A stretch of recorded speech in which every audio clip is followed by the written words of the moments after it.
제가 출석하는 김포 꿈꾸는 교회에서 서울까지 달려오는데 시간을 넉넉하게 잡았는데 빠듯하게 도착을 했습니다. 서울에서 많이 맥혀가지고 제가 출석하는 교회 아이들이 많습니다.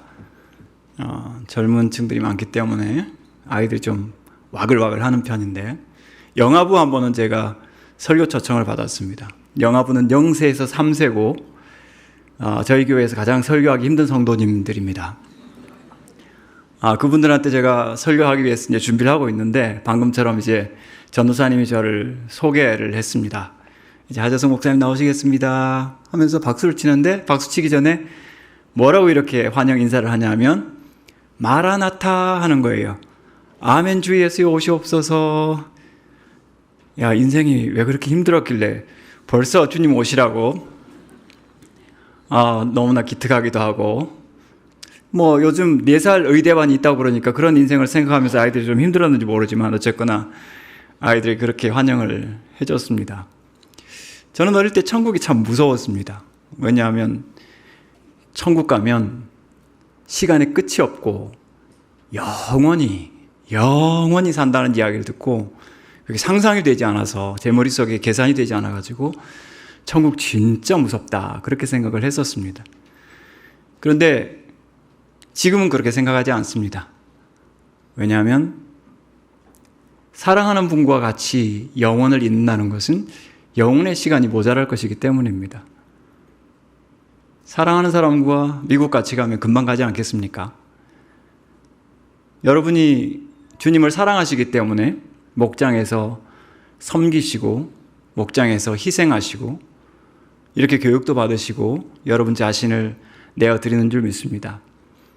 요한복음 21장 보니까 우리 주님께서 네가 나를 사랑하느냐? 베드로에게 물어보시고 베드로에게 내 양을 먹이라, 내 양을 치라 라고 말씀하셨는데 여러분의 그 사역이야말로 여러분들께서 정말 여러분 자신보다 여러분을 사랑하시는 우리 주님을 사랑하는 사랑의 증거라고 생각합니다. 때로 힘겹고 어렵지만 우리 자신을 바꾸어서라도 주님을 잘 섬기고 또 한 영혼을 잘 섬기는 길이 있다면 이 일에 우리가 함께 헌신하는 것이 얼마나 귀할까 생각을 합니다. 슬기로운 목장 생활, 아주 슬기로운 제목을 잘 지으셨는데 7가지 간단한 내용들을 함께 1시간 동안 생각하려고 합니다. 첫 번째 공감, 두 번째 위로, 세 번째 경청, 네 번째 환대, 다섯 번째 우울, 여섯 번째 자살, 일곱 번째 공감 연습입니다. 공감. 제가 상담학을 공부하면서 가장 중요하게 배운 키워드가 바로 이 공감이라는 말입니다. 공감, 누구나 할 수 있지만 아무나 쉽게 할 수 없는 것입니다. 오래전에 제가 순천에 있는 한 유적지, 여기 이름이 제가 갑자기 생각이 안 나는데 까먹었는데 나간읍성이라고 생각됩니다. 나간읍성. 거기에 이제 인형이 있었습니다. 곤장 맞는 인형. 손과 발이 다 묶여가지고 엉덩이를 매로 맞는, 그래서 피투성이가 된 이 사람을 사진 찍기 위해서 제가 기다리고 있는데 이 아이가 안 비켜주는 겁니다. 좀 비켜줬으면 좋겠는데 비켜주지를 않더라고요. 그래서 제가 그냥 초상권을 무릅쓰고 제가 찍었는데 지금 2009년도에 찍은 거니까 벌써 16년이 지나서 이 아이는 대학생 정도 되지 않았을까 싶은데요. 이 아이가 거기서 나오지 않는 이유가 엄마 이 사람 아파 라는 이 마음 때문이었습니다. 손을 보십시오. 아이의 표정을 보십시오. 그냥 우리가 생각할 때는 아이고 곤장 맞은 거 죄를 많이 지었겠네 생각할 수도 있고 인형인데 이렇게 생각할 수도 있는데 이 아이는 엄마 이 사람 아파 라는 그런 말을 하더라고요. 이 나이에 아이가 이 사람 아파라고 공감할 수 있는 능력이 있다고 하는 것은 이 아이를 엄마가 잘 키운 거죠. 엄마가 따뜻하게 잘 키웠기 때문에 이 아이는 이렇게 공감을 할 수 있는 능력이 있습니다. 자라면서 이런 공감 능력이 누구에게나 있는 것은 아니죠. 모든 아이들이 다 이런 똑같은 말을 하지는 않습니다.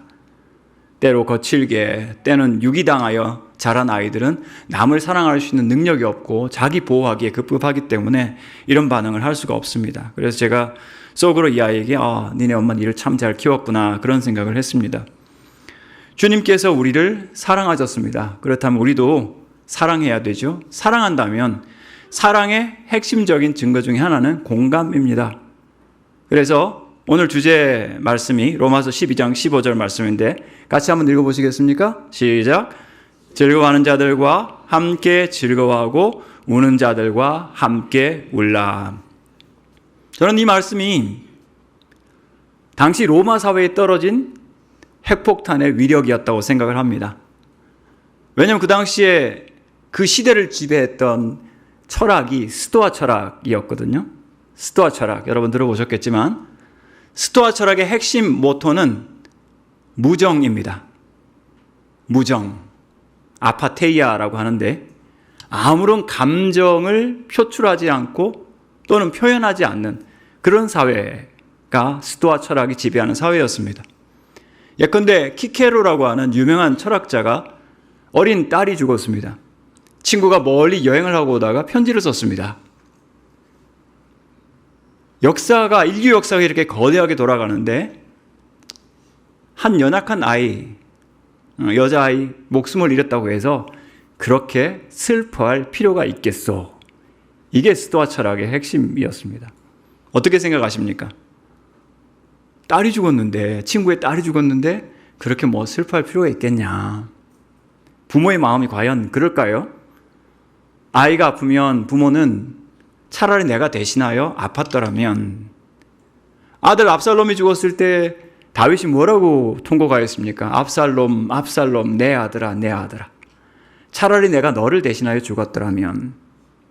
이렇게 통곡하는 것이 정상 아니겠습니까? 근데 여러분, 이 두 가지 중에서 어느 것이 쉽겠습니까? 즐거워하는 자와 함께 즐거워하는 것이 쉽겠습니까? 아니면 우는 자와 함께 우는 것이 쉽겠습니까? 여러분 어떻게 생각하십니까? 대부분은 즐거워하는 거 함께 즐거워하는 거 쉬워요 라고 이야기를 하는데 진짜일까요? 가끔 주말농장 하시는 분들이 계신데 주말농장 하시는 분들이 행복할까요? 불행할까요? 불행하거든요. 왜냐하면 농장에 나갈 때마다 옆에 집 채소가 잘 자라요. 옆에 집 야채가 씩씩하게 잘 자라고 내 건 안 자라고 풀만 막 솟아나는 거예요. 그러니까 남이 잘 되는 것을, 특히 나의 친구가 잘 되는 것, 과연 그럴까요? 우리 청년들 많이 조급해지는 이유가 뭐냐면 나보다 공부도 좀 못한 것 같은데 이 친구가 돈을 많이 벌었대. 갑자기 조급해집니다. 마음이 조급해지고 내가 지금 제대로 살고 있나? 요즘 SNS가 워낙 많이 퍼져 있어서 친구들이 뭐 하는지 그냥 속속들이 보고 있고 누구한테 이야기는 하지 않아도 내가 다 관찰을 하고 있는데 그 친구가 잘 된대. 멀리 있는 마크 주커버그 말고 그런 사람 비교할 대상이 아니고 내 친구 나보다 잘 된대. 이거 참 어렵거든요. 그러니까 즐거워하는 자와 함께 즐거워하는 거 정말 힘든 거죠. 근데 이것이 가능한 것은 우리가 주님의 사랑을 받았기 때문입니다. 베드로가 자연인의 능력으로는 자신이 주님의 호위무사처럼 행동하려고 하다가 결국 도망을 쳤지만, 그러나 그가 주님을 사랑하고 성령의 능력을 힘입었을 때는 이제는 주님 위하여 죽을 수 있는 사람도 될 수 있었던 것처럼 오늘 우리의 정서가 마음대로 통제되지 않습니다. 함께 즐거워하고 함께 울고 마음대로 되지 않습니다. 그러나 우리가 주님의 사랑을 받았기 때문에 우리는 누군가를 공감해 줄 수 있는 역량이 커졌습니다. 사랑을 받았으니까. 사랑을 받아서 구원을 받았으니까. 우리가 함께 목장에서 생활을 하면서 가끔은 이 목장 안에서 위기를 만나기도 합니다. 교회 안에서 어떤 소그룹이든 특히 위기의 목장의 면면들을 살펴보면 뒷담화가 일상적이다. 굉장히 자연적인 인간의 모습이죠. 사람이 없을 때 뒤에서 남의 이야기를 하는 것. 서로에 대한 지지가 없다. 나의 자원이 우선이고 내 중심적이기 때문에 다른 사람을 지지하는 것이 약할 수밖에 없죠. 함께 모였을 때 말 잘하는 사람이 이야기를 장악한다. 안 되죠. 함께 나누어야 되는데 자기 중심적이다 보니까 개인의 단점들을 이야기하거나 교회나 지도자들을 비방하거나 예수님보다 사탄을 더 자주 언급한다. 왜 사탄을 자주 언급할까요? 왜냐하면 뭔가 내가 어두운 이야기를 하게 되면 내가 능력 있고 마치 컨트롤할 수 있는, 통제할 수 있는 통제력이 있는 것처럼 느껴지기 때문입니다. C.S. 루이스가 이런 이야기합니다. 스크루테이프의 편지라는 책 서론에서 사탄에 대하여, 마귀에 대하여, 악마에 대하여 너무 지나친 두 가지 오류를 피해야 되는데, 첫 번째, 악마에 대하여 너무 지나치게 많은 이야기를 한다. 그래서 마치 세상이 악마에 의해서 통제되고 혹은 어려움을 겪을 것처럼 그렇게 이야기하는 거 잘못된 거다. 두 번째, 악마에 대하여 아주 말도 하지 않는 거, 이것도 잘못된 거다. 이런 오류 피해야 된다. 왜냐, 악마는 분명하게 존재를 하고 있기 때문에. 그저 분명한 것은 우리 안에 예수 그리스도가 있고 그리스도의 권세가 있다면 우리는 빛입니다. 여러분, 여기에 불을 끄면 어떻게 될까요? 캄캄해지겠죠. 캄캄해진 어둠을 어떻게 없앨 수 있을까요? 밤새 그릇을 가지고 퍼내면 어둠이 없어질까요? 아니요. 불을 켜면 됩니다. 그럼 어둠은 순식간에 없어집니다.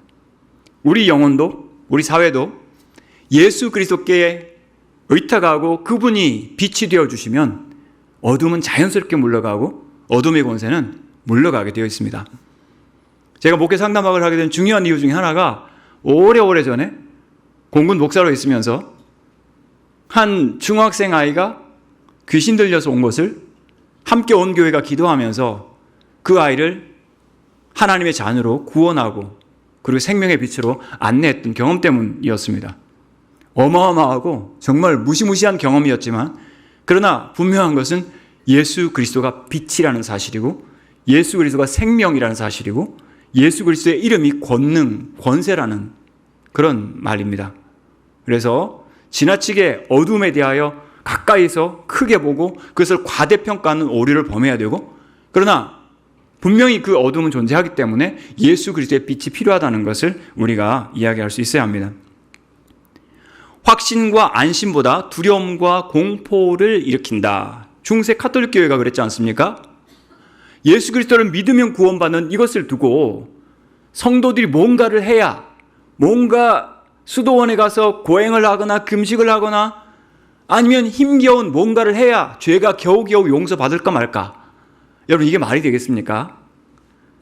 예수님께서 십자가 위에서 우리 위하여 다 해주셨고 모든 일을 다 이루셨는데 그분을 믿기만 하면 오늘 저녁에 우리가 세상 떠난다고 해도 우리는 하나님 앞에서 인정받을 겁니다. 뭐라고 인정받을까요? 너는 내 아들 예수만큼 의롭구나.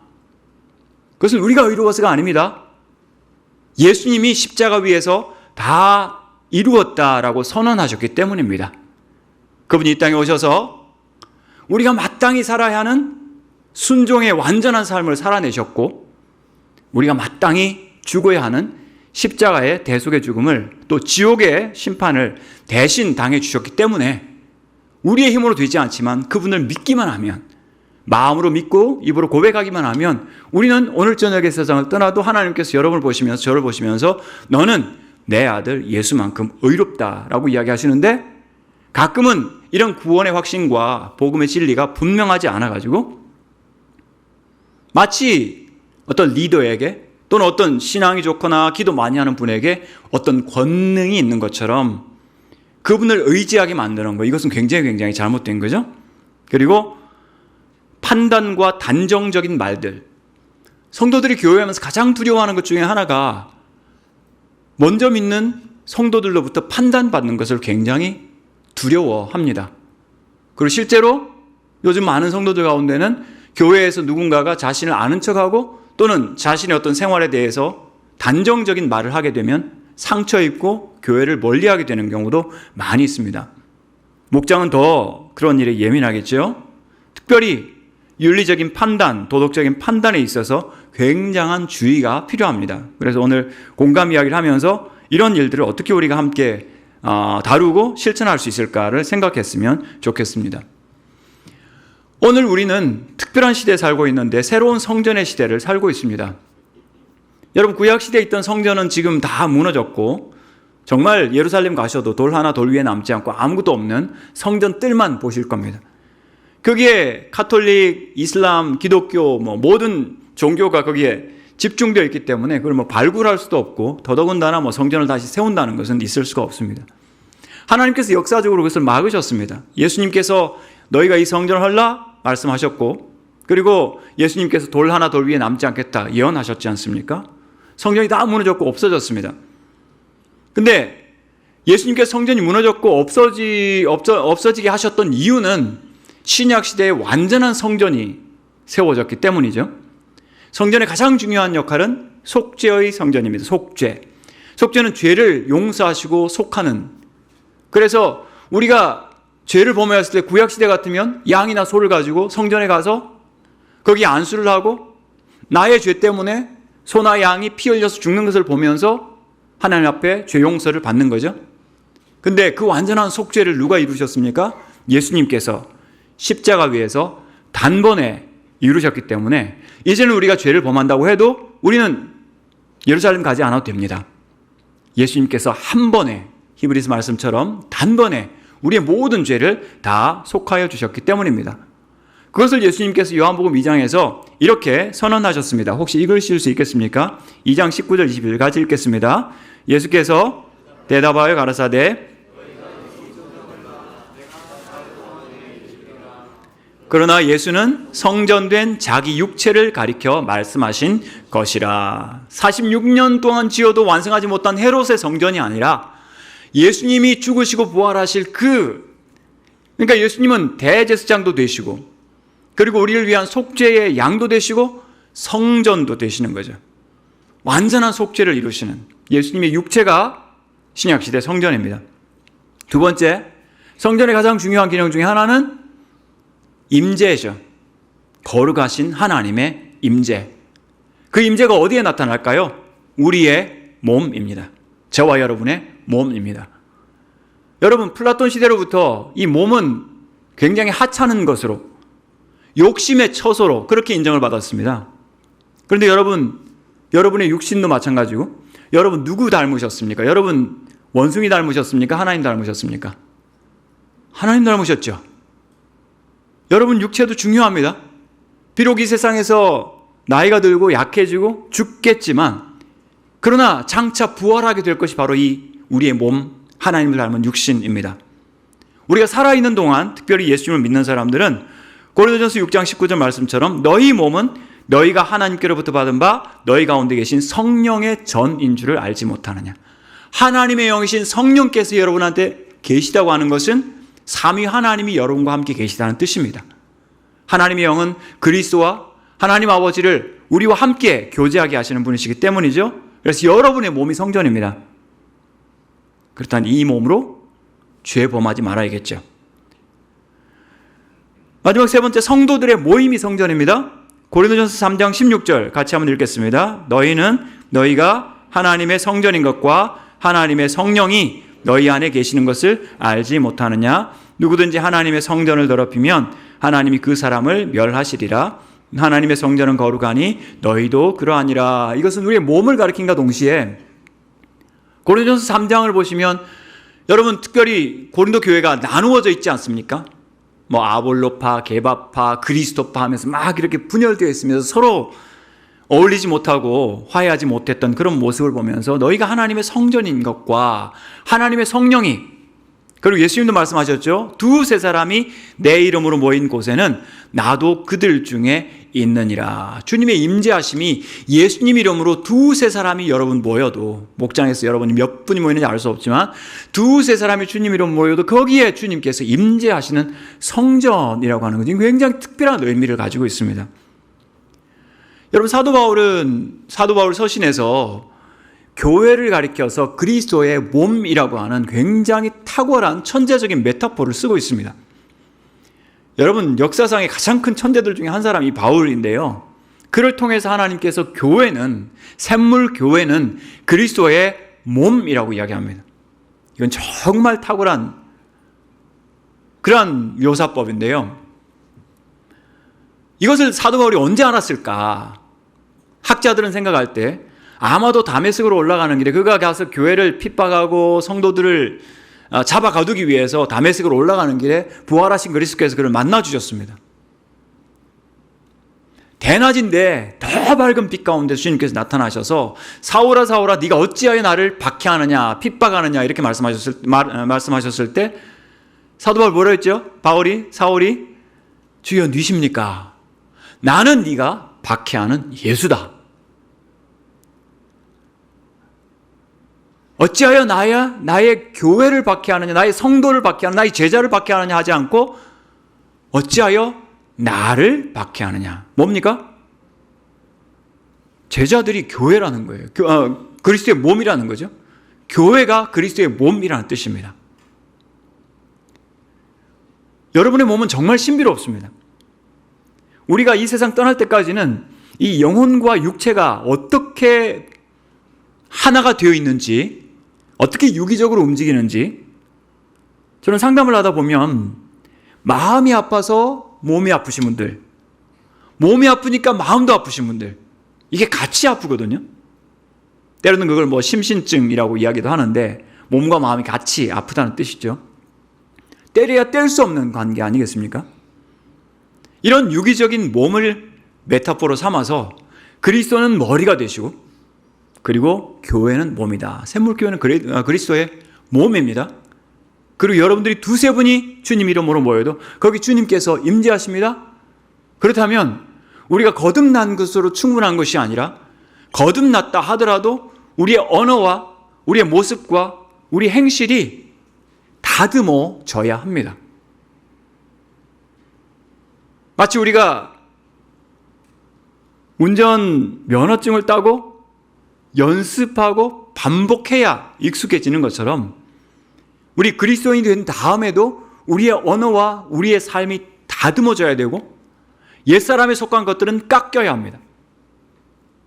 미켈란젤로가 다비드상을 만들고 나서 그 대리석 어마어마한 그것들을 다 깎아서 정말 아름다운 다비드상을 만들고 나서 사람들이 어떻게 이렇게 아름다운 작품을 만들 수가 있었습니까? 뭐라고 했습니까? 다윗이죠. 다비드가 아닌 것은 다 깎아냈습니다. 하나님께서 우리를 이 땅에서 구원받게 하시고 구원의 확신을 얻게 하신 다음에 그리스도의 공동체 안에서 우리를 훈련하시면서 우리를 다듬어 가시되 천국에서 보기에 천국의 이상적인 우리의 모습으로 비교해 봤을 때 여러분의 모습이 아닌 것, 그리스도가 아닌 그리스도의 모습을 담지 않은 것들은 어떻게 하실까요? 망치와 정으로 깎으실 것 같습니다. 아야! 소리가 나겠죠? 그렇지만 우리 주님께서는 여러분이 그렇게 다듬어지기를 원하시는데 특별히 우리가 함께 모였을 때 그리스도의 지체들이 함께 모였을 때 우리 언어와 우리의 태도와 우리의 모습들이 다듬어져야 하겠습니다. 그래서 건강한 목장 공동체를 한번 우리가 그려보면 우는 사람과 함께 울어주는 공동체, 마음을 함께 공감하는 공동체, 특별히 개개인의 이야기가 들려주고 수용되는 공동체, 서로의 비밀을 철저히 지켜주는 공동체. 때로는 교회에 뉴스 앵커들이 가끔 계십니다. 오늘 우리 목장 뉴스를 말씀드리겠습니다. 아무개 집사님 이러이러 하셔서 이런 일이 생겼습니다. 본인의 허락 없으면 우리가 해서는 안 되는 거죠. 그죠? 예.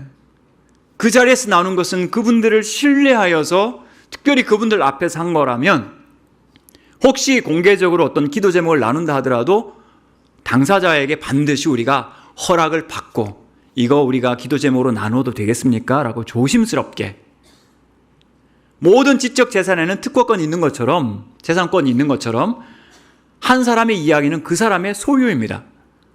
그렇기 때문에 우리가 다른 사람의 이야기를 함부로 이야기를 하거나 발설하거나 놔둘 수 있는 권한은 교회 안에서도 사실은 없다고 하는 것이 정상이죠. 다만 본인한테 잘 물어보시고 이걸 우리가 함께 더 많은 공동체가 함께 기도해도 되겠습니까? 이렇게 물어보시고 여러분들이 신중하게 조심스럽게 대해 주시면 그분들이 여러분으로 말미암아 존중받고 사랑받는 느낌을 받을 것 같습니다. 그 모임이 없는 사람에 대해서 비방하거나 뒷담화하지 않는다. 한 사람이 이야기할 때 주의 깊게 경청한다. 누군가가 자기의 이야기를 나눌 준비를 하고 있다면 목장 안에서 그분은 굉장한 용기를 내신 분입니다. 이 이야기를 해야 되나 말아야 되나, 아직 준비가 되지 않았어. 나는 어떤 사람들의 반응을 내가 받을 아직 준비가 되지 않았어. 이런 마음들이 있다면 그분은 이야기 안 하실 겁니다. 근데 만약 나 이런 일이 있었어요. 기도해 주세요라고 이야기하시는 분이 계시다면 여러분을 신뢰하는 겁니다. 그렇다면 그분들의 이야기에 대해서 여러분 먼저 뭐라고 반응해야 될까요? 말씀해 주셔서 감사합니다. 용기 내어 주셔서 감사합니다. 우리를 신뢰하고 마음의 깊은 고민을 이야기해 주셔서 감사합니다 라고 경청하면서 감사의 마음을 가져야 하겠습니다. 그리고 서로 이야기할 때는 다른 사람이 이야기를 가로채지 않고 특별히 이야기의 주어를 함부로 바꾸지 않는다. 이거 중요합니다. 나중에 제가 시험 칠 겁니다. 건강한 목장 공동체 두 번째, 성령의 감동으로 서로 섬긴다. 여러분이 목장 안에서 어떤 리더의 직책을 맡으신 것은 성령의 감동하심이라고 저는 확신합니다. 제가 만났던 그 여자아이 학생 같은 경우에 굉장히 억눌림을 당하고 있었고 악령에 의해서 강압을 당하고 있었고, 특별히 여러분 치킨 먹을 때 제일 먹기 싫은 부분이 목 부위 아닙니까? 사탄이 가장 좋아하는 건 사람의 목입니다. 죄송합니다. 이런 이야기 해서. 왜냐하면 사탄은 영적인 존재고 성대가 없기 때문에 인간의 몸을 차지했을 때는 가장 좋아하는 것이 목소리 부분을 자기가 컨트롤하기 원하는 거죠. 그래서 그라사 광인도 보면 막 예수님께 고함고함 지르지 않습니까?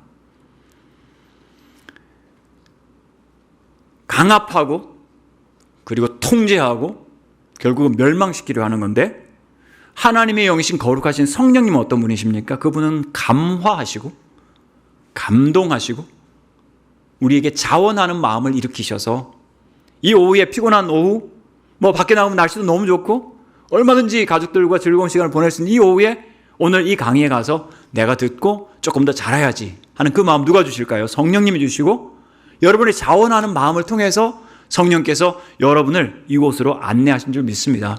여러분 모든 직책과 부르심과 섬김은 성령의 감동으로 이루어지는 거죠. 그것은 통제나 억압이 아니라 자원하는 기쁜 마음으로 섬길 수 있게 하는 거죠. 그리고 이런 섬김에 따뜻하고 유연한 리더십이 있고, 그리고 삶의 영적인 의미를 하나님의 긍휼의 관점에서 해석하고 소통하는 것이죠. 그렇지 않은 무속 종교를 믿는 사람들 가면 일단 겁부터 줍니다. 반말부터 시작하죠. 왜 이렇게 시끄러워? 너 음악했어? 이런 소리 하고요. 그러면 청년들이 감동해가지고 나 음악한 거 어떻게 알았어요? 돈 50만 원 바로 줍니다. 어이없는 일들이죠. 너 어깨에 웬 할머니 있어? 이래봐요. 깜짝 놀라죠. 그럼 어떻게 해야 돼요? 이러면 걸려든 거죠. 두려움을 가지고 사람을 통제하는 방식, 영혼을 멸망시키는 방식이죠. 우리 교회 공동체가 그래서는 안 되죠. 누군가를 억압하거나 누군가를 통제하는 것이 아니라 감화하시고 감동하시는 성령님의 방식, 예수님의 방식. 예수님께서 대화하실 때 한번 보세요. 수가성 여인과 대화하실 때 예수님께서 네 거짓말하고 있어. 네 남편 5이 있잖아. 이렇게 하셨어요? 아니요. 저 남편 없는데요. 네 말이 옳다. 남편 5이 있었는데 지금 있는 남자는 네 남편이 아니니 네 말이 참되다. 2번이나 끄덕끄덕 하시면서 그 말이 맞다. 중풍병자를 지붕을 뚫고 내렸을 때 우리 예수님께서 왜 먼지가 뭐야 이게? 짜증내지 않으시고 너의 믿음이 너를 구원하였다. 예수님이 낫게 하시면서, 예수님의 능력으로 낫게 하시면서, 예수님을 찾아온, 예수님을 의지하는 그 믿음을 크게 봐주시는 그분이야말로 히브리서 1장 3절 말씀처럼 하나님의 본체의 형상, exact representation. 예수님의 하나님의 정확한 재현. 건강한 목장 공동체는 죄를 두려워하고, 그리고 데살로니가전서 5장 말씀처럼 게으른 자들을 권계하고, 잘 보세요. 종류별로 좀 케어합니다. 데살로니가 교회에는 예수님 곧 오신다고 그러면서 일 안 하고 빈둥빈둥하면서 남에게 얻어먹는 사람들이 있었습니다. 그런 사람들은 권면하고 경계해라. 그 대신 마음이 약한 자들 어떻게 하라고요? 격려하라고요. 마음 약한 사람에게, 마음 약한 자녀한테 그것도 못해? 하면서 윽박지를 게 하시 아니라 격려해주고, 힘이 없는 자들은 어떻게 하라고요? 몸이 약해서 쓰러지려고 하는 자는 붙들어주고, 모든 사람에게 오래 참으라. 이게 우리 공감 공동체의 바른 모습이라고 할 수 있겠죠. 두 번째, 위로입니다. 우리 장로교의 신학은 위로의 신학이라고 할 수 있습니다. 종교개혁 역시 위로와 목양의 큰 역사적인 사건이었다고 할 수 있습니다. 우리 장로교의 중요한 신학을 기초를 놓은 켈빈의 그 섭리론, 예정론을 우리가 생각할 수 있습니다. 많은 분들이 예정론을 생각하면서 논리적으로 이야기하려고 합니다.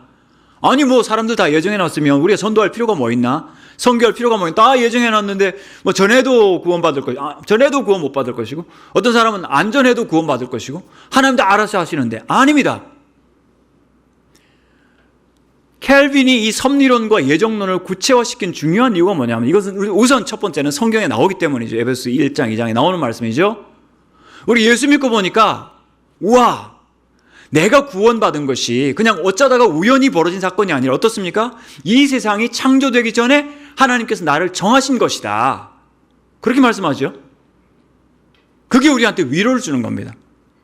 왜냐하면 중세 가톨릭 교회에서는 이 구원을 마치 교회가 통제하는 어떤 방식대로 따르는 사람에게만 주어지는 것처럼, 이런 헌금을 하는 사람만 구원받을 수 있는 것처럼 그들을 이용하기 위해서 교회의 귀한 복음을 남용하고 악용을 했다면, 켈빈은 보니까 믿음으로 우리가 분명하게 구원을 받는데, 믿음으로 구원 받고 보니까 우리가 인사이드가 되고 보니까 와, 내가 구원받았네?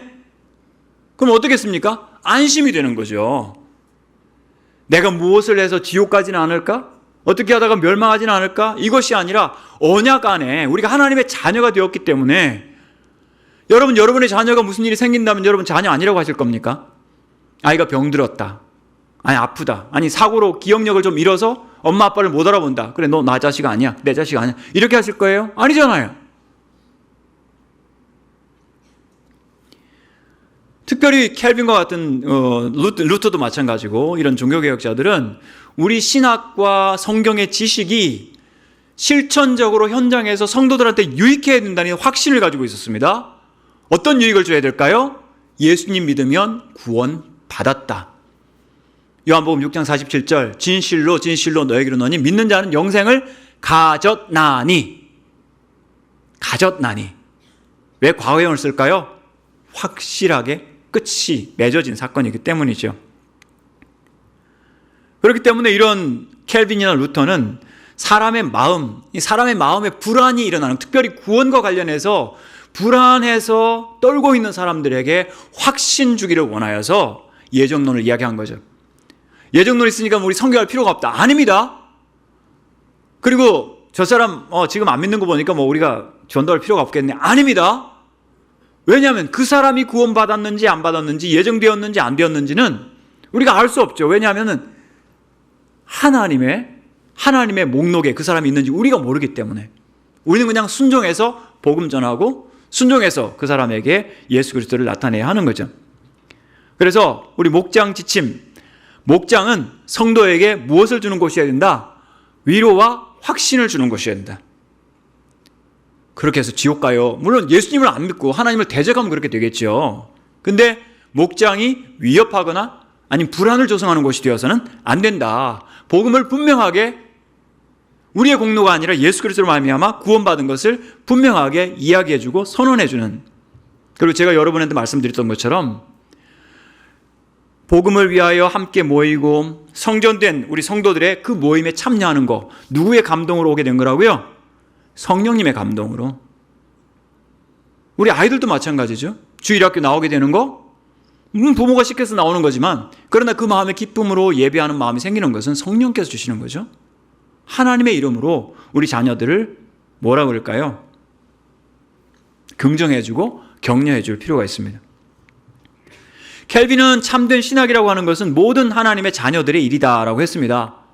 왜냐하면 그 당시에 스콜라 철학자들 중에서 특별히 소르본 학파, 이 사람들 보면요, 논리적으로 잘 앞뒤가 맞으면 이것은 좋은 신학이다.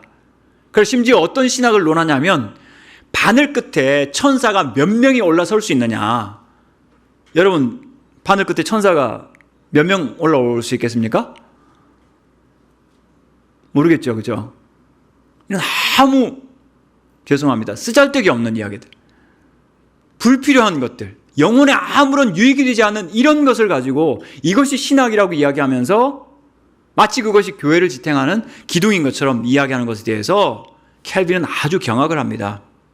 그래서 참된 신학이란 여러분들도 이 정도의 신학은 알고 계셔야 되는 신학이고 영혼을 먹이고 영적 유익의 보탬이 되는 것이어야 합니다. 자, 목장 지침 같이 한번 읽어보겠습니다. 모든 신학은 영적 유익을 주어야 한다. 여러분이 준비하고 함께 나누는 하나님의 말씀이 영적으로 유익한 것이어야 합니다.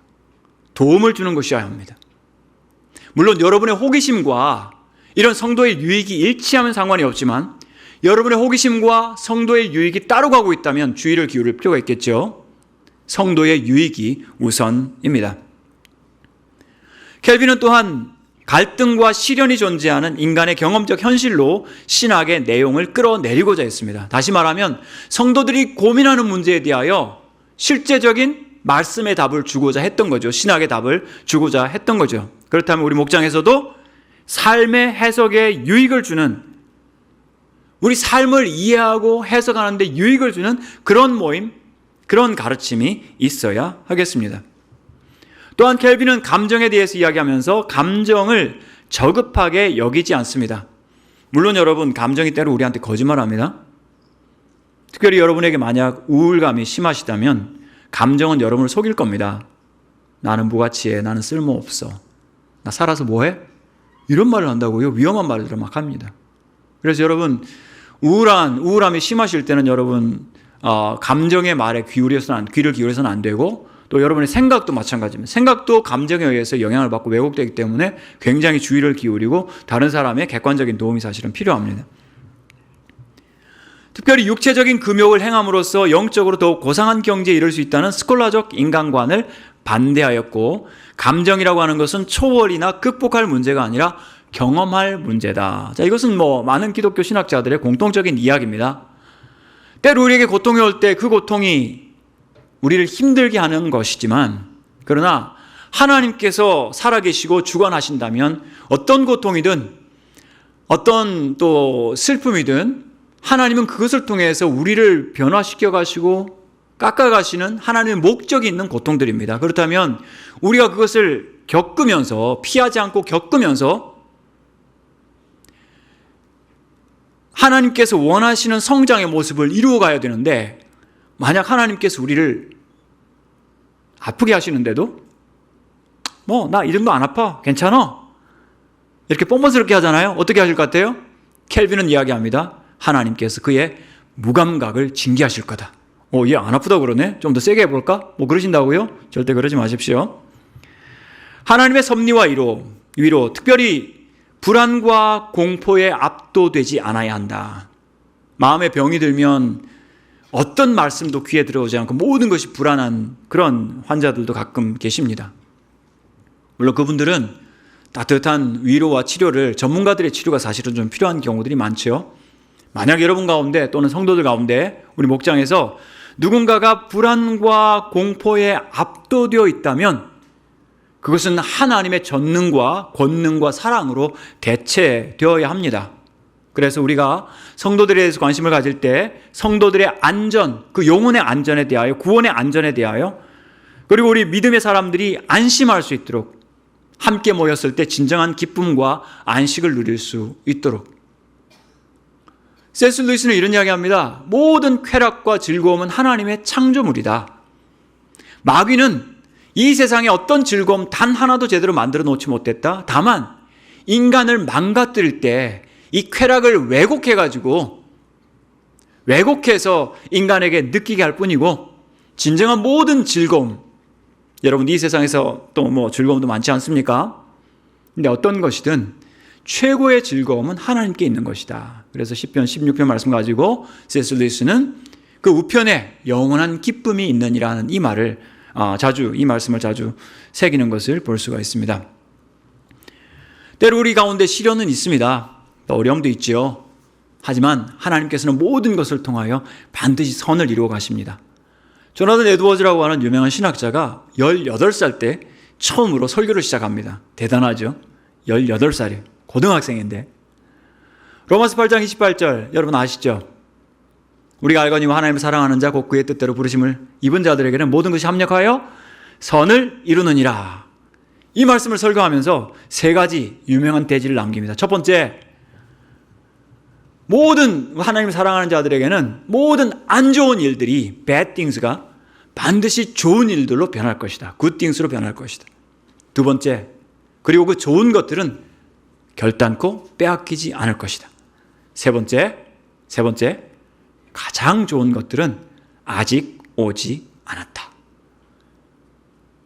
복음이죠? 여러분 지금까지 어떤 즐거운 또 기쁨을 누리셨는지 모르지만 여러분도 또 여러분 목장의 모든 분들도 여러분 자녀들도 지금까지 우리가 겪었던 어떤 좋은 일들보다 가장 좋은 것은 여전히 우리 앞에 기다리고 있다는 거죠. 그래서 가장 중요한 것 중에 하나, 구원의 확신입니다. 이 말씀들 여러분 가능하면 암송하셔도 좋습니다. 우리의 구원받음에 대하여 성령이 친히 우리의 영과 더불어, 제가 말씀드렸죠. 악령은 우리를 억압합니다. 성령님은요, 여러분을 지극히 사랑하고 존중하십니다. 그리고 우리의 영 가운데 오시지만 우리를 감화하시고 흡수하거나 억누르지 않으시고 우리의 영과 나란히, 영과 더불어 우리가 하나님의 자녀인 것을 증언하십니다. 여러분 예수 그리스도 믿고 하나님의 자녀됨을 믿으십니까? 믿으시면 아멘 해보십시오. 아멘. 그 아멘 누가 할 힘을 주실까요? 성령께서요. 여러분의 영과 더불어. 여러분은 육체로서 영을 가지셨습니까? 영으로서 육체를 가지셨습니까? 정체가 무엇입니까? 우린 영이죠. 생영입니다. 영은 영생합니다. 성령께서 여러분의 중심에 있는 영과 더불어서 보이지 않고 느낄 수 없지만, 느끼시면 이상한 거죠. 느끼면 안 됩니다. 비둘기처럼 온유하신 성령께서 여러분을 감화하셔서, 물론 영적 체험이 없다는 이야기는 아닙니다. 감화하셔서 여러분을 믿게 하시고 하나님의 자녀임을 증언하고 계십니다. 그리고 그 믿음과 그 구원은 믿음으로 의롭다함을 받게 된 것이고, 예수 그리스도를 죄로 삼으셔서 우리가 하나님의 의가 되게 하신 거죠. 그래서 오늘 저녁에 우리가 세상 떠나도 너는 나의 아들 예수만큼 의롭다 하시는 거죠. 의롭다 하면 됐지 왜 자녀 삼아주셨을까요? 왜냐하면 상속은 부모가 자녀에게 하는 것이기 때문에 영광스럽고 영원한 천국을 하나님께서 예비하시고, 그리고 그것을 자녀들에게 상속하시기 위하여 그리스도와 함께 우리를 자녀 삼아 주셨고 상속자로 삼아 주신 거죠. 그리고 마지막 고린도전서 2장 12절 같이 읽겠습니다. 우리가 세상의 영을 받지 아니하고 오직 하나님으로부터 온 영을 받았으니 이는 우리로 하여금 하나님께서 우리에게 은혜로 주신 것들을 알게 하려 하심이라. 여러분 세상에 살지만 세상의 영을 받지 않았습니다. 하나님으로부터 오신 거룩하신 성령님을 받았기 때문에 우리가 구원을 확신할 수 있고 하나님의 자녀임을, 영원한 영생의 상속자임을 우리는 믿습니다. 어린이 전도할 때 제가 이 글 없는 책을 썼습니다. 사용했는데요. 글 없는 책. 글이 없습니다. 컬러만 있죠. 황금색 맨 처음에 펴면 나옵니다. 뭘까요? 천국입니다. 검은색은요? 죄입니다. 붉은색은요? 예수 그리스도의 피를 상징합니다. 흰색은요? 그리스도의 피로 말미암아 용서받은 우리의 속죄와 또 용서받은 상태를 이야기합니다. 그리고 껍데기는 녹색입니다. 녹색은 뭘까요? 성장해야 되는 거죠. 제가 전도사 때 한참 이걸 가지고 열심히 전도했고, 그 당시에는 아이들이 골목길에 많이 있었습니다. 여러 아이들을 예수님께 이렇게 안내를 하고 또 전도를 했는데, 그 중에 한 명은 꿈쩍을 하지 않았습니다. 한 6살 되는 여자아이였는데, 알고 보니까 그 아이가 불교 유치원에 다니는 아이였어요. 얼굴이 보살님 같았어요. 근데 여러분 기억하십시오. 우리 아이들이 아무리 어려도 복음에 반응합니다. 그리고 그 속에 성령께서 역사하실 수가 있고, 어린아이지만 반대의 영이 역사할 수도 있습니다. 여러분 목장에, 여러분 가정에, 여러분 자녀들, 손자, 손녀들 어릴 때부터 성령에 충만하고 성령의 감화를 입은 그런 자녀로 살아가도록, 그래서 우리의 인격과 우리의 삶이, 우리 영혼이 정말 거듭난 자녀로 살아가도록 그렇게 기도했으면 좋겠고, 특별히 유다서 1장을 보시면 성령이 없는 자의 특징이 나오는데 어떤 특징이 나옵니까? 마음에 성령이 없으면, 성령이 없는 자, 생명이 없는 자죠. 원망하고 불만을 토하고 정욕대로 행하고 자랑하는 말을 하고, 자랑하는 말. 우리는 그리스도를 자랑해야지 우리 자신을 자랑하는 사람은 아닙니다. 저는 신학생들에게, 우리 전사님들한테 그런 이야기를 합니다. 옛날에 어떤 아주 찰스 스펄전 같은 유명한 목사님이 계셨고, 그 옆에 아주 또 설교를 잘하시는 목사님이 계신데, 두 교회가, 그 교회 목사님들, 그 교회 성도들이 설교 듣고 나올 때, 와, 우리 목사님 설교 너무 잘해. 찰스 스펄전 목사님은요, 와, 우리 예수님 너무 대단하셔. 어떤 게 바른 결론일까요? 스펄전 목사님 같아. 여러분의 목장에서 여러분의 가르침을 받고 안내를 받는 분들이, 와, 우리 목자님 너무 멋있어. 이게 아니고 뭡니까? 우리 예수님 너무 좋아. 나를 빼는 거, 나 중심성, 나르시시즘을 빼는 거, 이거 우리 리더들이 해야 될 중요한 과제라고 할 수 있습니다. 세 번째, 경청. 네, 시간이 다 돼가지만 부지런히 가겠습니다.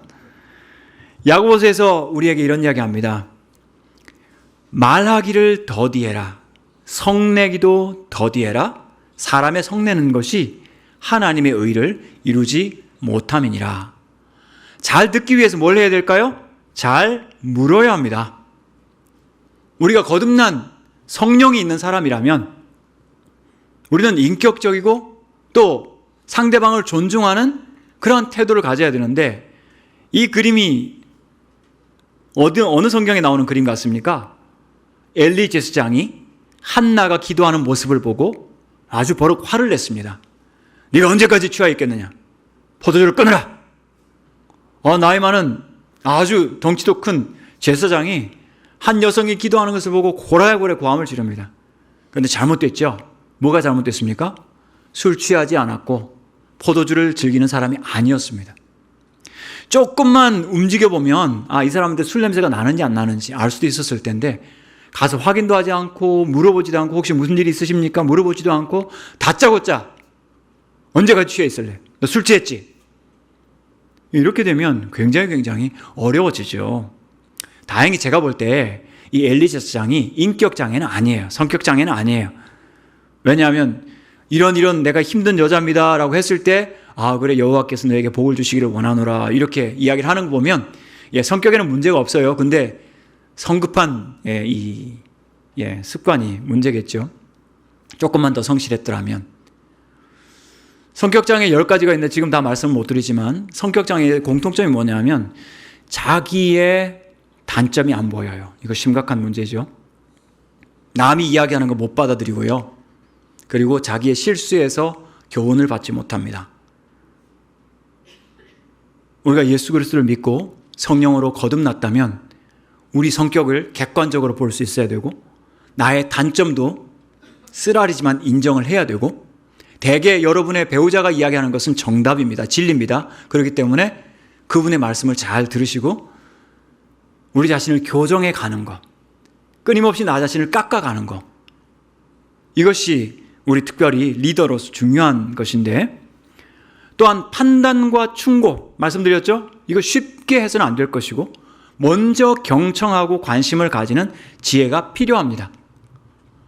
출애굽기 18장에 보면 이드로라고 하는 모세의 장인 제사장이 모세가 하는 일을 보고 네가 하는 일이 옳지 못하다, 그래서는 안 되고 네 혼자 기진할 것이고 백성들도 지칠 거니까 네가 50부장, 1000부장, 100부장, 50부장, 10부장을 세워가지고 리더들을 세워서 그들로 재판하게 하고 그들이 풀지 못하는 문제 너한테 가져오게 해라, 이런 충고를 하거든요. 진심 어린 충고를 하는데 거기에 걸린 시간이 얼마인지 아십니까? 모세가 아침부터 저녁까지, 백성들이 아침부터 저녁까지 행동하는 모든 것을 보고 관찰한 다음에 먼저 묻습니다.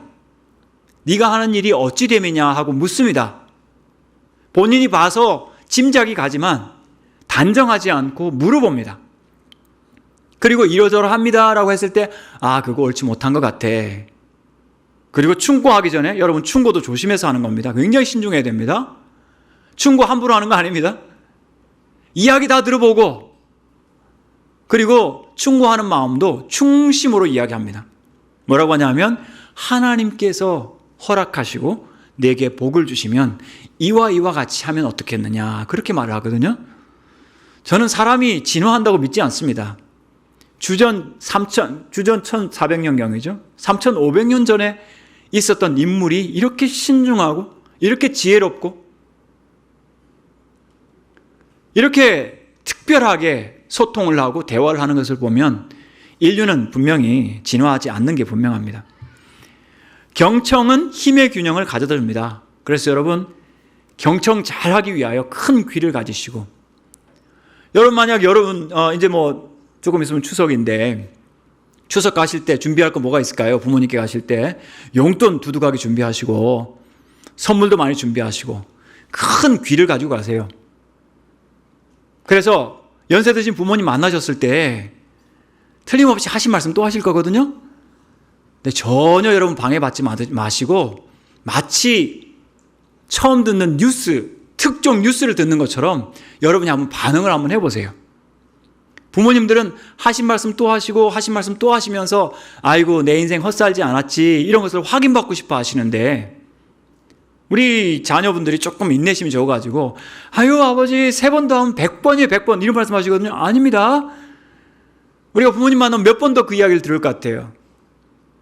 부모님 살아계시는 동안 한 번 더 또 한 번 더 인내하시면서 잘 경청해 주시면요, 우리 자녀들한테도 이야기를 잘 들어주세요. 이만한 꼬맹이한테 어떤 그 개그맨이 너무 귀여워가지고 야 꼬마야 너 나이 몇 살이냐 물었어요. 꼬마가 화가 났어요. 아저씨 나한테 관심도 없으면서 고민은 왜 물어봐요? 나이는 왜 물어봐요? 물어보려면 고민이 뭔지 물어봐 주세요. 미안하다 너 고민이 뭐냐? 우리 엄마는 왜 아침마다 나한테 물어보지도 않고 밥을 물에다 말아서 먹이는지 모르겠어요.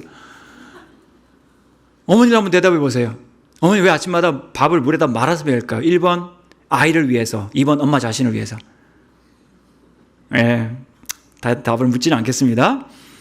환대합시다. 환대. 판단과 정죄의 말들을 우리가 조심해야 하겠습니다. 우리 경험에서 나오는 말들, 우리의 조급함에서 나오는 말들, 상대방을 나보다 낮은 사람으로 여길 때 나오는 말들, 여기까지 이렇게 뭐가 힘들어? 기도 안 해서 그래? 신앙 없어서 그렇지? 하는 게 벌 받은 거야? 이러시면 안 되죠? 어떤 젊은 세대가 저기 부산에서 경기도까지 시집을 왔어요. 가족도 없죠. 친구도 없죠. 얼마나 힘들겠어요. 아기는 태어나서 앵앵거리죠. 남편은 바쁘죠. 이러다 정말 큰일 나겠는 거예요.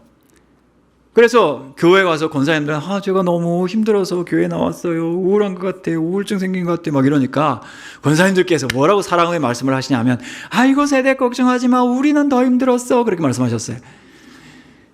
누가 위로를 받고 있을까요 지금? 권사님들이 마음 잘 압니다. 권사님들도 우리 그렇게 힘들었지만 살아냈잖아. 세상도 잘할 거야. 이렇게 말씀을 끝까지 다 맺어주시면 좋은데 그렇게 하지 우린 더 힘들었어. 막 이렇게 주어를 바꿔버리면 상당히 상황이 이상해지거든요. 그분이 어디 가서 위로받았냐면 정신과 병원에 갔는데 의사 선생님이 무뚝뚝하게 아이고 고생 많으셨겠네요. 이 말했더니 눈물이 주르르 흐르더래요. 자, 우울하신 분이 샘물교회 찾아왔다. 뭐라고 하실래요? 저는 더 힘들었어요. 그러실래요? 그러지 마시고 아이고 얼마나 고생 많으셨어요. 이렇게 해주시면 정말 마음에 눈물 나요. 욥이 왜 힘들었습니까? 자녀들이 떠난 것도 너무 힘든데 올바른 말이 어찌 그리 고통스러운고.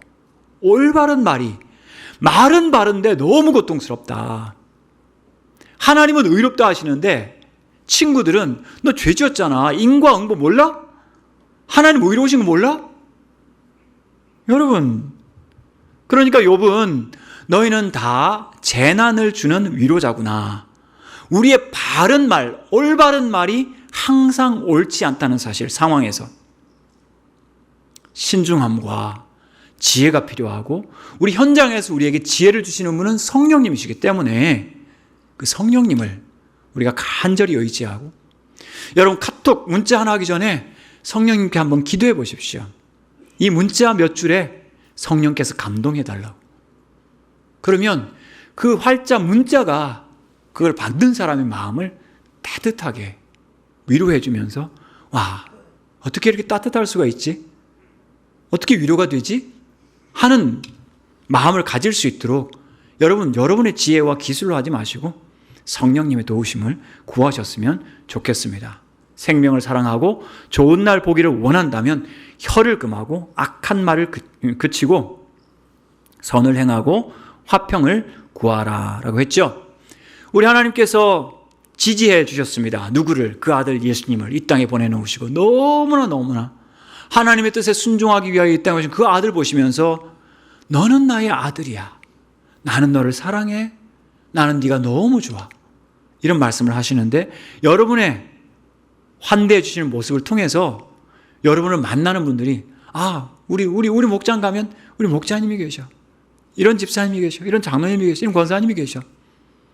그분 때문에 나 가고 싶어. 특별히 여러분 그 목장에서 서로 나눔을 한 다음에요.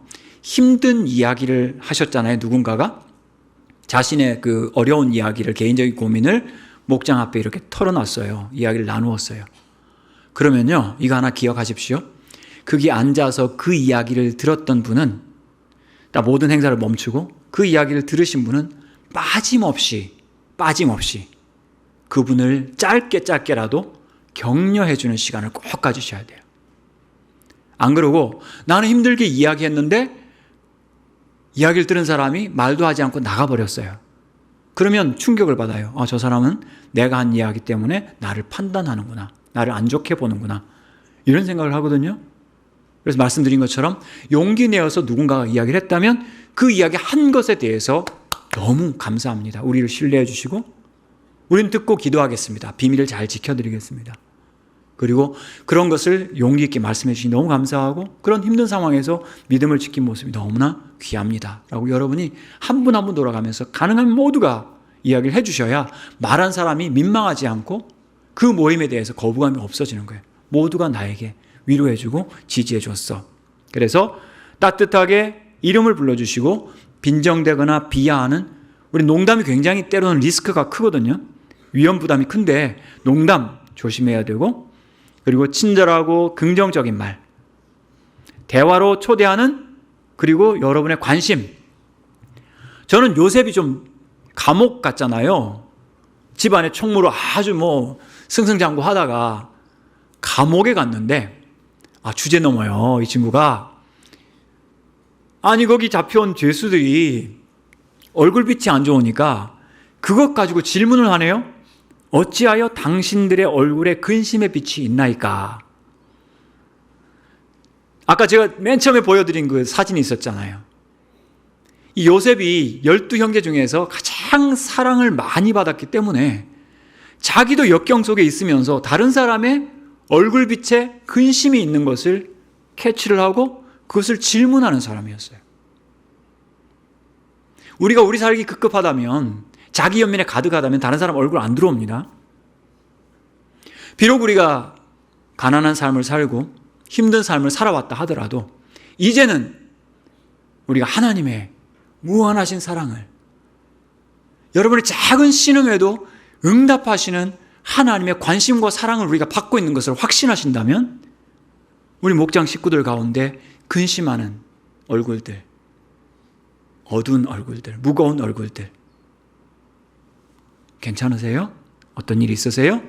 물어보셔야 합니다. 그렇지만 이런 인격 비하의 말들은 여러분 피하셔야 합니다. 새 신자가 집사님보다 100배 나아요. 이런 이야기 하시면 안 돼요. 어떤 이단들은요, 기존 교회에 있는 사람이 자기들 이단에 가입하면 전부 다 그냥 현미경을 들이대고 본대요. 그래가지고 저 사람 믿음 좋은 것 같지만 이런 약점이 있어. 그것을 잡아내는 사람이 더 탁월한 믿음을 가진 사람으로 인정받는데요. 이 뭐 하는 집단인지 모르겠어요. 그런데 가지 마세요. 자, 감정 언어. 자, 여러분 저한테 상담 한번 해주세요. 답답했어요. 제가 말을 하면 여러분께서 뭐라고 하셔야 되죠? 그까짓 게 뭐가 답답해? 이러시면 안 돼요. 감정은 판단하는 게 아니라 공감하는 거다. 다시 한 번 더. 감정은 판단하는 게 아니라 공감해 주는 거예요. 화가 났어요. 크리스천이 화내면 안 되지. 이런 말씀하지 마시고 화가 났구나 그냥 해주세요. 자, 답답했어요. 화가 났어요. 네, 미워요. 미워하면 안 되지. 좋아요 하면 좋았구나. 여러분 목장에서 그러시면 안 되잖아요. 좋으셨군요 이러셔야죠. 그죠? 네. 재밌어요. 무서워요. 무서웠군요. 싫어요. 싫었군요. 예. 힘들어요. 힘드셨군요. 슬퍼요. 슬프셨군요. 자, 이거는 감정 언어를 한번 반복해 주는 겁니다. 이거 굉장히 공감 효과 큽니다. 근데 이렇게 단순한 일도요, 감정 언어에 관심이 없으면, 여러분 생각에 꽉 차 있으면 안 들립니다. 놓칩니다. 놓치시면 안 됩니다. 자, 감정은 또한 상상하는 공감이 있습니다. 같이 한번 읽어보겠습니다. 많이 힘드셨겠어요. 화나지 않으셨어요? 기분 좋으셨겠는데요. 아, 그런 일이 있었구나. 그런 일이 있었다니 당황스럽네요. 저는 상상이 되지 않는데 정말 많이 참으셨는데 그쵸? 하고 편들어 주는 것. 아이들이 가출하는 이유, 집안에 자기 편 한 사람이 없기 때문에 그래요. 샌프란시스코에서 어떤 사람이 높은 다리에서 뛰어내렸는데 그 사람의 그 거처에 가서 이렇게 소지품을 확인을 하니까 이런 말이 있더래요. 나 지금 죽으러 간다. 가는 길에 한 사람만 나에게 웃어준다면 난 죽지 않을 거다. 한 사람이 나한테 웃어준다면. 참 안타까운 일이죠. 칭찬과 지지. 여러분, 칭찬은 구체적일수록 좋고요. 그리고 언제나 잘 소통됩니다. 그래서 다른 사람의 장점을 자세히 듣고 그것을 콕 집어서 정확하게 진단해주는 착한 거울이 되신다면 여러분 사람 살릴 수 있습니다. 그 다음에 마음 묻기. 마음이 어떠셨어요? 라고 물어보는 거. 기분이 어떠셨어요? 지금 기분이 어떠세요? 이 질문 아무나 하진 않거든요. 굉장히 중요한 질문. 이야기할 수 있는 것들이 많지만 시간이 많이 됐기 때문에 여러분의 질문을 또 생각하도록 하겠고요. 다섯 번째, 우울의 핵심은 뭐냐 하면 그리스도인도 우울할 수 있다는 겁니다. 유명했던 마르틴 루터가 멜랑콜리아라는 심각한 우울증이 있었고, 찰스 버전 목사님 심각한 우울증이 있었고, 아브라함 링컨도 심한 우울증이 있었습니다. 믿음이 없어 생기는 거 아니고요. 그리고 어느 나이든 또는 심지어 우리의 소유와 상관없이 우울증에 걸릴 수 있습니다. 그래서 우리가 특별히 우울하신 분들, 우리가 몸이 아프다고 그러면 누구나 동정을 해주고 또 신방도 해주고 하는데, 마음이 아프고 혹은 정서나 정신이 좀 아프다고 그러면 우리 굉장히 두려워하거나 아니면 좀 경원시하고, 아니면 그것 때문에 어떤 사고가 생기면 거기에 낙인을 찍는 그런 일들이 많이 있는데, 여러분 우리 성숙해져야 하겠죠. 오늘 같이 힘든 어려움을 겪는 사람들이 많은 가운데 다른 사람의 우울에 대해서 정말 아까 말씀드렸잖아요. 마음이 연약한 자를 격려하라고 했잖아요. 격려해줘야지. 아유, 저 사람 우울증 있대, 자살 충동, 자살 시도했대. 그런 식으로 우리가 이야기하는 것은 굉장히 위험하고 고통을 주는 일이라고 할 수 있겠습니다. 그리고 마지막에 이제 자살 부분이 나오는데, 자살 다른 일은 없습니다. 그냥 자살이 맞는 말이고요. 그리고 다른 모든 상담이나 그런 것들은 아까 말씀드린 것처럼 비밀을 지켜줘야 되는데, 특별히 자살에 관련해서는 자살 관련된 이야기가 나왔을 때는 바로 우리가 그에 대해서 좀 집요하게 확인을 할 필요가 있습니다. 얼마나 그것이 많이 생각한 것인지, 얼마나 최근에 그걸 생각했는지, 얼마나 실행 가능성이 높은지, 또 뭘 준비했는지, 뭘 보고 왔는지, 이런 것들을 꼬치꼬치 확인을 하고, 여러분 자신이 혼자 혹은 목장이 감당할 수 없기 때문에 전문가들의 도움이 구하는 것이 필요합니다. 그리고 최근에 제가 번역했던 책 중에서 이제 생명의 말씀사에서 나온 책이 정신 건강과 교회라는 책이 있는데, 영국의 사례이긴 하지만 우리 교회가 정신적으로 어려움 겪는 우울증이나 중독이나 이런 것들을 겪는 분들을 어떻게 협력해서, 왜냐하면 한 사람이 감당할 수 없는 일들이니까 협력해서 함께 도와줄 수 있을까 하는 그런 좋은 예들이 나와 있기 때문에 그 책도 한번 참고를 해보시면 좋을 것 같습니다. 아까 우리 송 목사님께서 1시간 강의한 다음에 20분 정도 질문을 받으라고 말씀을 하셔서, 질문 있으시면 제가 같이 고민을 해드리도록 하겠습니다. 혹시 씩씩하게 먼저 1번 질문을 하실 분이 계시면 말씀해 주십시오. 예, 질문하라 그러면 갑자기 마음에 우울함이 생기고 막 고민이 생기기 때문에 워낙 많은 분들이 계셔서 또 질문 안 하시면 제가 마저 이제 강의를 좀 정리를 하고 개인적으로 오시면 제가 나중에 질문을 받아드리도록 하겠습니다. 괜찮겠죠? 네, 고맙습니다. 우울증 마저 좀 이야기를 하자면은 이거 굉장히 힘든 일인데요. 21년도 우리가 코로나가 굉장히 심하지 않았습니까? 코로나로 돌아가신 분이 5,030명인데 우울증 자살로 돌아가신 분이 그 해에 13,300명이었습니다. 근데 이 숫자가 매년 똑같아요. 13,000명대. 그러면 하루에 우리나라에서 스스로 목숨을 끊으시는 분이 30명에서 40명 된다는 거예요. 어디서 그렇게? 와, 정말 안타까운 일이고, 특별히 그 SNS가 이렇게 널리 퍼질수록 혼자 어떤 고민을 생각하다가 자신의 무가치감이 커져가지고 이런 일들이 생기는 것 같습니다. 그리스도인들에게 우울증이 있을 수 있습니까? 이건 뭐 당연한 질문이지만 때로 우리가 시험을 당하기도 합니다. 여러분 이렇게 생각하죠. 우리가 예수님 잘 믿고 샘물교회 열심히 다니고 있으니까 이 샘물교회 앞을 지나가다가 뭐 돌부리에 걸려요. 넘어졌어요. 무릎이 까졌어요. 예수 믿으니까 피 안 나죠? 피 납니까? 안 납니까? 납니다. 마찬가지로 살아가다 보면 마음의 출혈이 생기는 거, 그게 우울증이라고 생각합니다. 믿음 없어 생기는 거 아니고요. 죄 많아서 게을러 생기는 게 아니고 또 약해서 생긴 사람들도 아닙니다. 우울증 진단은 이렇게 나옵니다. 만약 여러분 이 PPT 자료가 필요하시면 우리 송 목사님 알고 계시니까 여러분 나눠드려도 됩니다. 기력이 떨어지고 우울증이라고 할 때는요, 이건 함부로 이야기하는 건 아니고 두 주간 동안 아무것도 할 수 없을 만큼 모든 기력과 의욕을 상실한 상태, 이런 상태를 2주간이 굉장히 중요합니다. 아무것도 할 수 없을 만큼. 그러면 우울증은 약을 먹어야 될 거 드셔야죠. 근데 우울증에서 가장 효과적인 것은 상담입니다. 개별적으로 말하자면 그 다음에 약이고요. 가장 효과적인 것은 상담과 약물 치료를 병행할 때 가장 효과가 좋습니다. 그것은 객관적으로 알려진 사실이고, 그 대신 이제 100명에 1명 나온다고 하는 조현병, 정신분열병 같은 경우는 단독으로 말하면 약물이 먼저 치료를 하고, 치료는 아니죠. 조현병이라고 하는 것은 치료하는 것이 아니라 함께 관리를 하면서 평생 살아가는 거죠. 그래서 그것도 역시 약물이 먼저 효과를 발휘하고 그 다음에 상담이 두 번째인데 그 두 개를 합치면 역시 가장 좋은 치료법이 되겠습니다. 그래서 우울증이 심하신 분들은 가능하면 요즘 온라인 상담도 많이 있기 때문에 상담을 전문가들에게 받도록, 그리고 교회는 또 주변에 좋은 상담이나 분당에는 상담사들이 많이 있다고 생각하는데, 기독교 상담사들이 그런 분들 또 그런 상담실들을 잘 이렇게 매칭을 하게 되면은 좋은 결과가 있을 거라고 생각합니다. 그럼 교회에서는 어떻게 할까? 우리 목장에서는 뭘 할까? 목장에서는요, 맛있는 거 대접하는 겁니다. 여러분, 우울하신 분들 절대 금식기도원 데려가시면 안 돼요. 큰일 나요.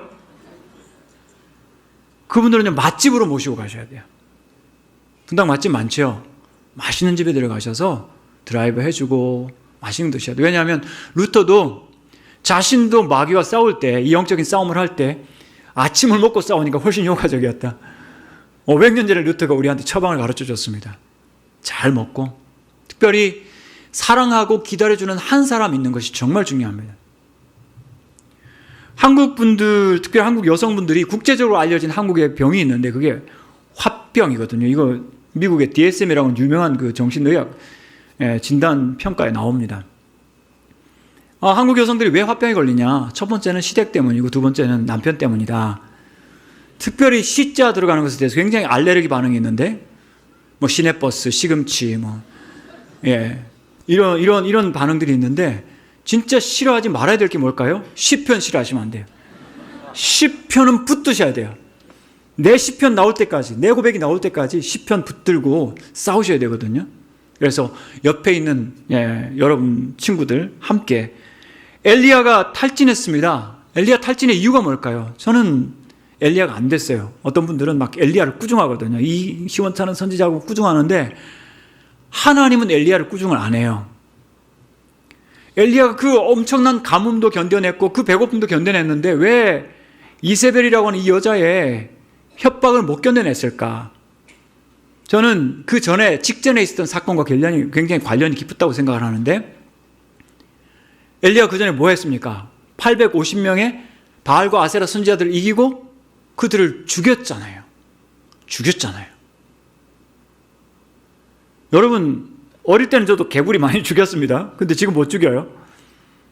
사람을 죽였다? 그 끔찍한 아우성과 피투성의 속에서 850명이 죽는 장면을 봤다?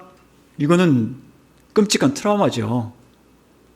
그런 다음에 이런 작은 협박에 그는 넘어질 수밖에 없었던 거죠. 그런데 하나님께서 그를 찾아오셔서 혼자 들어가서 광야로 들어가서 내 생명 거두어 주십시오, 이런 말을 하는 그 엘리야 찾아가셔서 천사 보내셔서 그를 천사가 어루만지며 터치했다고 그래요. 터치했다. 여러분, 아무나 터치하시면 안 돼요. 큰일 납니다. 절대 아무나 터치하지 마시고, 가장 안전한 곳은 뭐 어깨 바깥쪽이라고 하는데 그것도 하지 마시고, 막 악수하시고 하이파이브 정도 아이들과 하시고. 천사가 어루만지면 천사가 와서요, 이 엘리야의 죽었던 감각을 다 살려냅니다. 터치, 촉각이죠. 일어나서 먹으라 말을 합니다. 청각을 자극하죠. 일어나서 보니까 숯불에 구운 떡. 여러분, 맛있는 빵집 그냥 지나갑니까? 빵 냄새 때문에 못 지나가잖아요. 뭡니까? 후각을 자극하고. 일어나서 먹으라, 미각. 그죠? 막 먹고 마시고 또 잡니다. 또 와서 천사가 똑같은 일을 합니다. 일어나서 먹으라, 터치하고 말하고 어루만지고, 그리고 먹을 숯불에 구운 떡을 주고, 네가 길을 이기지 못할까 하노라 하면서 걱정해주고. 천사가 다시 일어나서 하나님 부르신 그 부르심을 향하여 가지 않습니까? 그래서 우리 목장에서 우울하신 분들 만났을 때, 에휴, 저 집 저러더니 뭐 그래? 이런 식으로 여러분이 차갑게 대하지 마시고 그리스도의 마음으로 따뜻하게, 그리스도의 심장으로 따뜻하게 한 사람 한 사람 소통해 주시고 경청해 주시고, 모든 사람에 대해 오래 참으라고 했잖아요. 오래 참으라고 했잖아요. 어떤 집사님이 상담하면서 제 남편은 저는 남편에 대해서 아무런 사랑도 감정도 느끼지 못합니다. 그냥 참고 삽니다. 제가 그 남편분을 아니까 이해가 됐어요. 얼마나 힘드셨을까. 공감도 되는데, 또 한편으로 고린도전서 13장 4절이 생각나는 거예요. 사랑은 오래 참고. 집사님, 그게 진짜 사랑입니다. 오래 참는 사랑. 나한테 오는 불이한 것들을 견디는 거, 그게 진짜 사랑입니다. C.S. 루이스가 이런 말을 합니다. 하나님은 우리 안에 있는 좋은 장점, 좋은 점들을 보시고 우리를 사랑하신 게 아니라 우리 안에 좋은 것들을 만드시고 사랑하신다. 저나 여러분이나 우리 안에 선한 것이 없습니다. 하나님 보시기 아름다운 것이 없습니다. 그런데 성령 보내셔서 우리를 감화하시고 믿음을 주시고 하나님에 대한 사랑을 주시고 아름다운 것들을 만들어서, 이유를 만들어서 우리를 자녀라 사랑해 주시고 책임져 주신다면, 오늘 우리도 내 입맛에 맞는 것만, 맞는 사람만 상대해 주고 내 입맛에 맞는 일만 상대해 준다면, 그거는 세상 사람들도 하는 거죠. 성령이 없어도 하는 거죠. 우리는 언제든지 팬이 될 수 있으니까요. 그렇지만 하나님이 우리 안에 계시고 성령께서 우리를 감화하신다면 이유가 없어도 이유를 만들어서 사랑하는 그런 사랑 우리가 할 수 있을 것 같습니다. 자, 이제 시험 치겠습니다. 시험 문제는 아까 제가 말씀드렸죠. 대화에 주어 바꾸지 마십시오 하는 겁니다. 우리가 대화할 때 주어를 자주 바꿉니다. 저 우울해서 힘들어요 했는데 권사님들 뭐라고 했다고요? 우리는 다 힘들어서. 주어 바꿨잖아요. 이거 잘못된 거죠. 또 어떤 집사님이 그 주말에 부모님 농장 가서 일을 하고 왔습니다.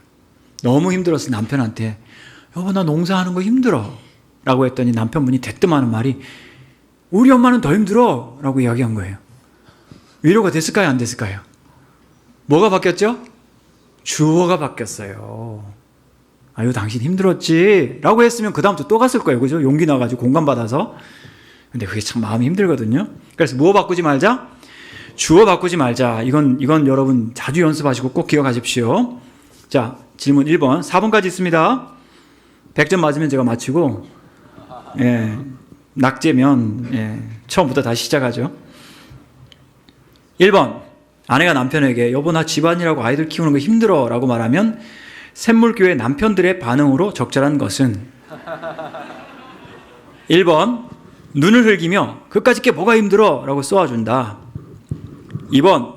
가족 사진을 가리키면서 우리 엄마는 더 힘들어 라고 엄마에 대한 효를 발휘한다. 3번. 나도 힘들어 라며 자기 연민을 일으킨다. 4번. 아, 당신 정말 힘들구나. 수고가 많네 라며 어깨를 토닥거려주고 청소도 해주고 설거지도 해주고 춘천 가서 막국수도 사준다. 닭갈비하고. 정답은? 남편분들, 아내분들 말고. 예? 4번 맞습니다. 예, 현실은? 현실도 4번? 어우, 감사합니다. 예. 옆에 사모님 계시니까 맞는 말 같습니다. 2번. 엄마 나 공부하는 거 힘들어 라고 말하면 샘물교회 엄마들의 반응으로 적절한 것은 1번. 엄마도 너 같은 시절 다 겪었어 라며 엄마 자신을 우선 위로한다. 2번. 나 때는 내 방도 없었고 나 때는 내 책상도 없었고 나 때는 내 컴퓨터도 없었고 나 때는 내 핸드폰도 없었어. 넌 도대체 뭐가 부족해서 그래 라며 라떼를 많이 마신다. 3번. 너만 힘든 거 아니야? 딴 애들도 다 힘들어 라며 지구상의 모든 청소년들을 먼저 배려한다. 4번. 너 공부하는 거 힘들지? 아이고 많이 피곤하고 힘들겠다 라며 따뜻하게 눈 맞춰준다. 정답? 4번. 그죠? 현실은? 현실 4번. 아, 감동입니다. 이렇게 답과 현실이 일치하는 경우가 많지 않은데 벌써 50점 맞으셨습니다. 3번. 그래 너 공부하는 거 힘들지? 라고 엄마가 아이와 눈 맞춘 후에 엄마가 해야 할 말로 적절한 것은 1번. 그래서 평소에 체력 관리하라고 그랬지? 친절하게 꾸중하며 필요의 원인을 똑똑하게 제대로 가르쳐준다. 2번. 그래도 오늘 숙제는 다 하고자 라면서 남아있는 과제를 차분히 상기시켜준다. 3번. 그렇다고 성적 떨어지면 죽을 줄 알아? 가볍게 미소 지으면 협박한다. 4번. 간식 먹고 좀 쉬었다 할래? 우리 딸 정말 고생 많다 하며 과일을 갖다 준다. 정답. 예, 꼭 그렇게 하십시오. 다음 마지막 4번. 며느리가 시어머니한테 어머니 저 이런 음식 안 해봐서 못하겠어요 라고 말하면 시어머니의 반응으로 샘물교회 시어머니 반응으로 적절한 것은 1번. 아이고 니네 어머니 뭘 교육시키셨냐 이래서 뭘 할 수 있어 하면서 사돈을 디스한다. 2번. 네 동서 좀 본받아라. 너보다 어리지만 얼마나 알차네니. 더 마음에 안 드는 둘째 며느리를 들먹여서 약을 올린다. 3번. 아이고 이러다 네 신랑 제대로 밥이라도 해줄지 모르겠네. 아들 걱정만 무지한다. 4번. 당황스럽게 힘들지? 내가 도와줄게. 처음부터 잘하는 사람 어디 있어? 하면서 격려해주고 모범을 보여준다. 정답. 예, 꼭 그렇게 하십시오. 네. 예, 여러분의 목장 하나님께서 맡기신 귀한 일터입니다. 하나님 부르셨고 여러분이 하나님을 사랑하시기 때문에 응답하실 줄 믿습니다. 그 목장이 정말 아름다운 성령의 감동으로 말미암아 아름다운 사랑과 교제와 또 소통의 열매가 맺는 그런 목장 되시기를 축복합니다. 기도하겠습니다. 하나님 아버지, 이 늦고 피곤한 시간까지 사랑하는 샘물교회 주의 종들이 함께 모여서 어떻게 맡겨주신 한 영혼을 더 잘 섬길 수 있을지 고민하게 하시니 감사드립니다. 그들에게 참된 위로자가 되게 하시고 예수님을 닮아 성령님을 닮아 그 한 영혼을 귀하게 여기며 그들을 위하여 진심으로 기도하며 기도의 응답을 받는 사랑하는 주의 종들 모든 가족들 되도록 은혜 내려 주시옵소서. 우리의 섬김이 예수님 닮은 섬김이 되도록 도와 주시옵소서. 주께 감사하고 예수님 이름으로 기도합니다. 아멘. 제가 찬양을 잊어버렸는데요. 찬양 1분 남았는데 5시가 되어버렸네. 찬양 부르고 하죠. 오늘 이곳에 계신 성령님 이거 부르고 이제 기도는 했으니까 마치겠습니다. 바로 성령으로 승리하시는 여러분의 가정, 여러분의 목장 되시기를 축복합니다. 수고 많으셨습니다. 감사합니다.